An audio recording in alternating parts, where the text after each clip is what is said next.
Agora, ô Zé, falando sobre essa situação, né? É bem preocupante, porque mais do que temer o fim da democracia, que eu concordo com o Pavinato, para mim já acabou. Para mim não existe uma democracia séria hoje no Brasil. Pode ter ali uma democracia que engane ao povo brasileiro. Ah, vamos fingir que tem uma democracia aqui e ponto.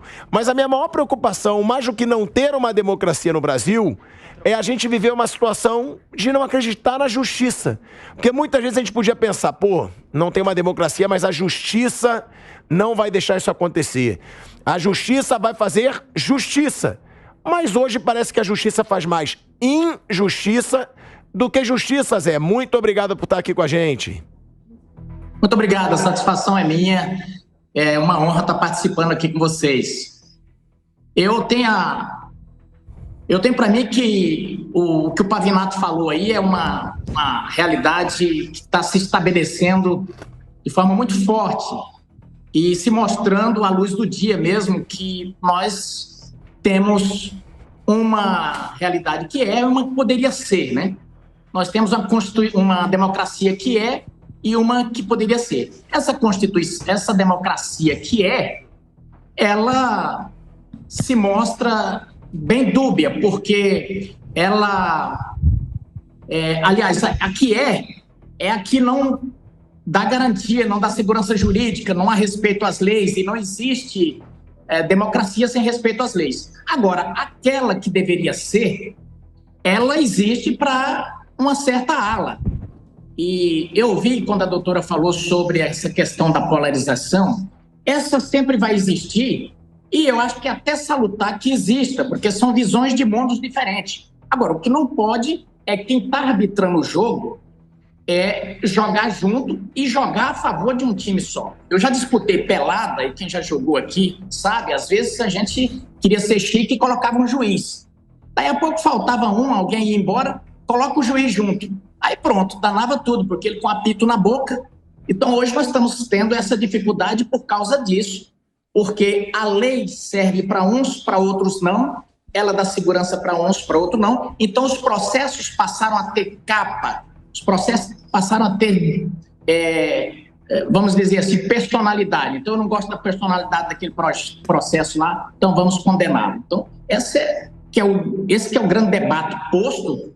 E, a meu ver, o Pavinato se expressou de forma magnífica ao trazer aqui para a gente, ao nos brindar com o princípio da reserva legal, que todo mundo, desde o último ano de direito, o aluno do último ano de direito, até o cara que está começando, fica se perguntando, mas o que está acontecendo no Brasil? Que nada do que está nos livros está servindo mais para nada. Porque eu penso que eu tenho que receber meu dinheiro do curso de Direito de novo, porque, novamente, de volta, porque eu não estou vendo nada do que foi ensinado ser empregado hoje em relação aos adversários de uma certa ala no país. Eles criaram aí um órgão, enfim, para um instrumento para poder combater fake news no governo.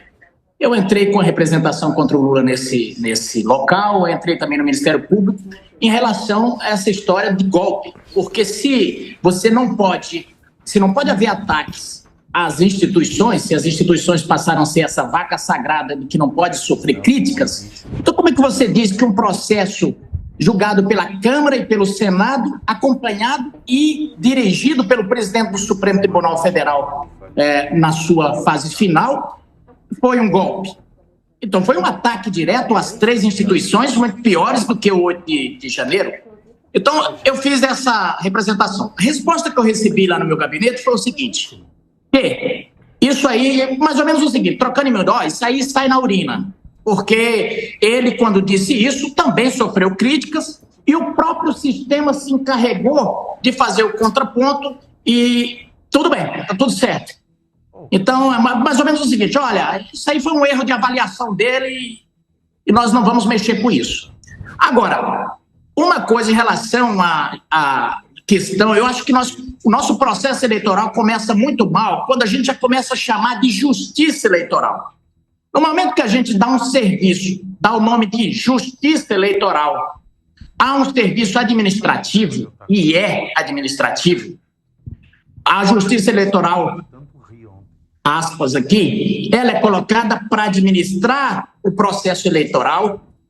Cada tribunal por aí cede alguns membros seus e é colocado. Mas as pessoas começam a entender e começam a julgar como se fosse a Justiça Eleitoral, o Tribunal Superior Eleitoral, um órgão da justiça, vamos dizer assim, um poder.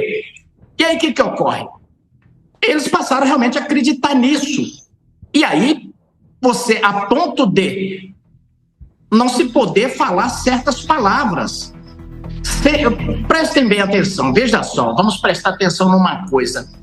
Nós tivemos 3 vezes o processo eleitoral questionado, Pavinato não falou, mas eu vou falar, e não foi questionando só o processo, não. Foi questionando o processo, foi questionando a urna, sim. Por quê? Qualquer boteco isso aí do país... Zé, isso a gente não pode falar. Isso aí a gente não pode. Tudo bem. Eu vou ter que te cortar, porque isso aí é um assunto assim... É que a gente não pode falar. Foi o Congresso quem fez. O Congresso votou em 90, em início dos anos 2000, e aprovou 2 turnos. Votou depois, 2 turnos. E dessa vez votou. Então, isso era possível de discussão. Então, não era crime discutir. O Congresso discutiu e aprovou em 2 turnos. O Congresso tem imunidade parlamentar, a imprensa não tem, Zé. Okay. Cuidado, take care. Tudo bem. Então eu mudo. Não pode. Mas o que eu estou dizendo é que isso foi discutido. O que ocorre? Em relação à questão da justiça ser confundida, eu vejo que atos administrativos estão sendo colocados e sendo trazidos como se fossem atos de judicatura, de jurisdição. Então, algumas coisas estão sendo colocadas além do patamar que devem estar. Então, a meu ver, nós precisamos começar a pensar da seguinte forma: será que não é toda a estrutura do judiciário, Pavinato, que eu pergunto para vocês juristas, que precisa de uma reforma? E aí eu faço essa provocação, quero que me responda o seguinte: veja só, nós temos o 5º que foi criado para oxigenar, para trazer ideias diferentes, e o 5º era 1/3 em alguns tribunais e tal. Mas aí o que acontece? Hoje, se você pegar os nossos tribunais, e nada contra os advogados, mas a gente vai ver que a grande maioria da interpretação que está sendo feita das leis eleitorais, de todo o nosso arcabouço jurídico, está sendo feita por gente que entrou pelo 5º, com a cabeça de construir teses, com a cabeça de desconstruir o que está ali na lei e, evidentemente, com toda razão, para defender o seu cliente. Agora, essa mesma cabeça que era para ter uma outra visão, elas passam a ser majoritárias. Por quê? O Pavinato entra hoje pelo 5º no TRF1, ou lá na Justiça Estadual. Amanhã ou depois, ele vai ser indicado para um outro tribunal. Ele já não vai mais pelo 5º, ele vai pela vaga da magistratura. E com isso, cada vez menos você vai tendo a visão e a interpretação de quem está acostumado com a literalidade do ordenamento jurídico. Então eu faço essa provocação perguntando se não estaria na hora da gente poder começar a exigir as nomeações pelo percentual e de acordo com a origem do magistrado.